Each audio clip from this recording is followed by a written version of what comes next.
All right, so here with defensive coordinator Nick Howell. I guess I forgot to introduce myself, Jason Walker. Jason, nice to meet you. So it's 106.9 The Fan, Cache Valley Daily. I think it was like 3 different places, but nice to meet you. So, I want to ask this. So, according to your bio, this is going to be your 17th season working for Bronco. Something is that right? Like that. Something in that range. Yeah. I don't know if I've seen assistant coaches spend that long. Obviously, there's guys that have 20, 30 years of experience, even as just an assistant. Usually not under one coach, at least that I've seen. Yeah. How have you stuck around with Bronco that long, or is it he just can't get rid of you? No, I think it's just like the beliefs and values of the program. I also think for my family and the lifestyle that we want to live, like it's really important. So that's been part of it. So you started coaching at Skyview, right? Like that was your first like coaching job. Mm-hmm. You grew up in Ogden, coached, I think it was defensive lineman at Skyview. So this is, it's not necessarily a homecoming, but because you grew up in Ogden, but it's a bit of a, coming back to where some of your coaching roots are. Yeah. My parents are from here. So I have family up here, and that's how we've been tied into Logan for sure. One of that family is Chris. Yeah. Because I was told he's your cousin, right? He is. Because he was the coach at Skyview, and I think also at Ridgeline. I forget his entire coaching career. But then he was hired this offseason as an analyst. What's that been like, catch up with him? Really good. Like, he was actually the D coordinator at Skyview when I was over there. And so that's how that came to be as well. You guys needle each other a little bit? Any friendly competition? No, it's good. It's good. So Mountain West, it's a lot different than the last time you coached here, because you were coaching with BYU when they were in the Mountain West. Do you even really recognize anyone? Obviously, there are some teams that are still around, but it's I mean, some of the same teams. I was able to see it at New Mexico a year ago. I think there's more parity, honestly. Like, I think just the state of college football has created, kind of equalized the playing field for different levels, and so. But it's different. Then looking ahead, to the Pac-12, obviously that's next year, but how does that kind of impact you guys as far as looking ahead to the Pac-12? You just barely got back to the Mountain West, but now you're going to head to a new conference now that you've just barely gotten. I mean, I don't think I per se spent a lot of time thinking about that. I think it's a good thing for Utah State, but I think for us and me personally, just focusing on right now, what's in front of us right now, like next year really doesn't matter. It's what are we going to do here and now. So one of the things whenever new defensive coordinators get hired, usually the things that I see from fans, like they'll text in the radio show and they ask what defenses he runs. Is it a 4-3 or a 3-4? Though one thing I feel like I've noticed is that it seems we've gone away from 4-3 and 3-4 more to a 4-2-5 or a 3-3-5. Those seem to be the new defensive sets. Is that an accurate assessment on my part? Yeah, I mean, I think a lot of that is accurate. What's happened in football, in college and pro, is you're playing against these spread offenses. And so to have a third or fourth linebacker on the field versus having a nickel cover a slot, you're putting more athletic people out there. Whether it's 3-4, 4-3, 4-2-5, 3-3-5, it's like, there's 11 guys on the field. You can only configure them in certain ways. Teams that may deem themselves as a 3-down front, they're going to slide into even fronts. Teams that are 4-down fronts are going to slide into odd fronts. And so there's multiplicity for sure out there. A lot of, majority of the teams that you're seeing are going to be playing these spread offenses with 5 DBs in the game. And the reason being is to adapt to the speed and space and versus having a linebacker out there. Yeah. And then kind of with that shift and having the extra defensive back, it tends to be like this kind of hybrid linebacker, safety, corner. I've seen varying names for a position. Like it's almost like a position that's starting to become, because you have your Sam linebacker, your Mike, your corner. Is there starting to be a consensus a bit on kind of what that position is? I think it just depends on this team that you're watching, and it's going to depend on, who they think is their next best player to go in the game. Maybe preference to scheme in terms of do you want more of a linebacker guy or do you want more of a coverage player out there? And so I think it varies from team to team. Yeah, they're branding it with a cool name, like whatever it is. Yeah, I've heard like striker. We call him a nickel, Yeah.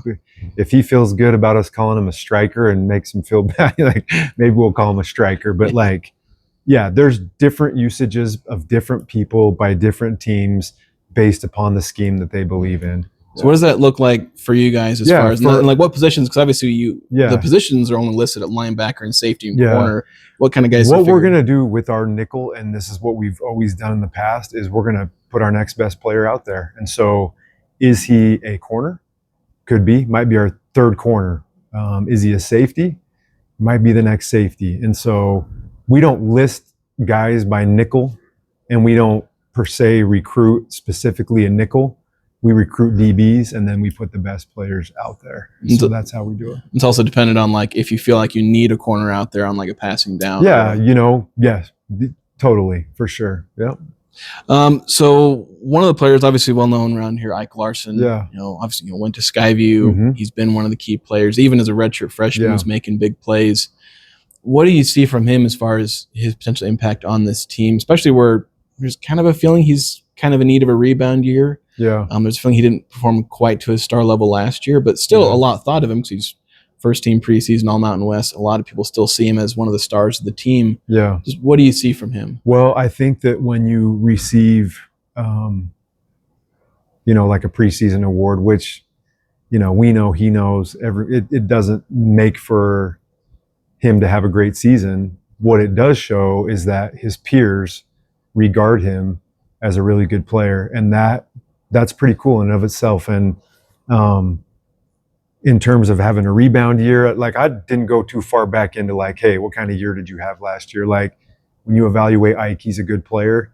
We're looking forward to him having a great year for us this year. I think Ike has done a good job. I've seen as we first got here, just getting to know Ike, it takes time to get to know players. I think he's had a really good offseason, especially as of late. I thought he had a really, really good summer. I think he fits into our scheme really well. We've played players in his position that are playing on Sundays right now. And so the opportunity for him to make plays is definitely going to be there. So it's always kind of an interesting thing. We always talk about returners and their role, but then when a new coaching staff comes in, you've also brought in transfers that were with you last year. What's the difference between, a player that followed you, who they're seen as having experience with the coaching staff, then there's a returner who has experience with the team, the city, and obviously what's kind of the difference between those two types of players and their potential impact? Someone like an Ike Larson versus a Noah Avenger, what's kind of the difference between their roles on the team and how they impact the development in the offseason? Well, I think you're always consistently competing and you're always consistently learning and always consistently growing. And so our job is to evaluate, like, where are you now? Who are the best players? Is it nice to have been coached by the same coach for multiple years? For sure. Is a player that's already here, that's had experience and is a good player, is that valuable? Yes. And so like the combination of both of those things is good. It really just comes down to getting the best players on the field. So I guess speaking of getting the best players on the field, obviously at Utah State, this isn't, Big Ten and SEC country where you're able to recruit whoever you want. But with defense, you got to have the athletes, you got to have the size and the speed and the skill and all that. How do you try and get that at a place where, again, you're not getting the top of the line recruits? Yeah. How do you develop those? Because obviously Utah State has developed those guys. Well, I think that, if you look at Utah State and you look at Group of Five football and you look at Mountain West Conference and you compare this place to any place in the Group of Five, or let's say in the Mountain West, we're going to be able to recruit against anybody of our competition. I think the other thing you look at is the quality of the football in the state of Utah compared to maybe other places in our competitive arena. We have a great pool to draw on. And I think recruiting here is a great thing. I think that, I'm not going to say it's easy, but I think it's a good draw. The facilities are awesome. This town is awesome. People care about football. You've got a great head coach. I think that this is a great place to be. So obviously with the way the off seasons work, you guys have been, I don't want to use the term secretive. I don't know if that's the way you want to frame that, but fans haven't gotten to watch this team very much. They're not going to get to watch this team very much until August 30th. Yeah. So the question kind of is, what do you want fans to know about this team, who they are on the field, who they are off the field, that you're not going to quite get it, you're not really going to get the chance to show them until August 30th? Yeah, what I would say to that is, like, we have really good people in our program. Like, we've made an emphasis to, recruit great kids, and just watching them work and, unify and come together, that's been pretty cool. You got a group of guys that care about each other. pretty unique maybe in this landscape of like 87 new players, but it's like, man, I think we have a pretty tight-knit group. As far as the on the field football product, like we're gonna see and when we start playing. So is there an identity you're hoping to establish on defense? Because it's like, yeah, I am passionate about kids playing really hard and really physical. Yeah, we want to live up to that. That's a standard that we've always had in our program, is total effort and being physical and executing and being tough. I think that's one thing Coach Mendenhall's defenses and his programs have been known for. And so, yeah, if you didn't see a tough, physical, try-hard group, we would be disappointed. And then, yeah, it's not going to be that. We're going to play hard. So I want to ask about a few individual players. I know one that's kind of some people latched on to because there's a little more known about him, John Gayer, if I'm saying that right. Yeah. Where he put up some pretty good numbers in the JUCO ranks. Yeah. What have you seen from him? Man, I like him. First of all, again, like really good kid. Comes from a great junior college program, San Mateo. They do a great job. They coach well. Those kids are ready for a Division I program. The way he chose to go, he's from Southern California, chose to go to Northern California to be part of a really good program, had to pay his own way, fight through the junior colleges. Produced and played hard. So you got a kid that plays hard, good mindset from a good program.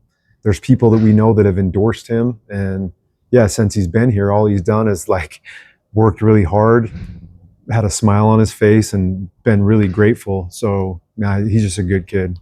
Another guy, I think in the same position group, Will Holmes. We got to see a bit of a glimpse of him, but seems like he's a pretty spectacular athlete. Last year, young, raw, not experienced, but what have you seen from him as well? You know, Will's story is cool. Like, there's a guy that played professional baseball, and just now he's playing Division I college football. You'd have to say that dude's a pretty special athlete. We haven't seen a ton of him on the field. I've seen him work really hard in the off season and learn. He's like a freshman in terms of football and just learning, but what a great attitude. What a good kid. And yeah, I'm excited to see what he can do. All right. I think that's all I got. Yeah, man.